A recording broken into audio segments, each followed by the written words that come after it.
डोंबिवलीत bridge तोडण्यावरून राडा झाल्याची घटना घडली आहे। स्थानिक आणि पोलिसांमध्ये धुमश्चक्री झाली आहे। डोंबिवली येथील सागरली गावात मंगळवारी सकाळपासूनच अनधिकृत बांधकाम तोडण्याची कारवाई सुरू होती।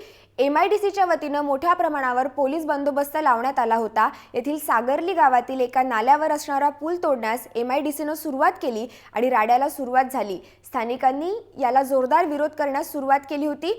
ग्रामपंचायततर्फे जिल्हा परिषद मार्फत हा पूल बांधण्यात आल्याचं नागरिकांनी सांगितलं। पूल पाडण्याला स्थानिकांचा विरोध आहे। ग्रामस्थांसह भाजप नगरसेवक महेश पाटील यांनी जोरदार विरोध दर्शवला। यावेळी पोलिसांनी लाठीचार्ज केला तर संतप्त जमावाने दगडफेक करत त्याला विरोध केला। पोलिसांनी बळाचा वापर करत जमाव पांगवला।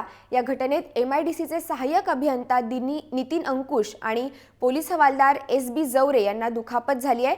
दरम्यान महेश पाटील आणि त्यांच्या कार्यकर्त्यांना पोलिसांनी ताब्यात घेतलंय। त्यांना मानपाडा पोलीस ठाण्यात आणण्यात आलंय। तेथेही भाजप कार्यकर्ते जमा झाल्याने काही काळ तणावाचं वातावरण निर्माण झालं होतं।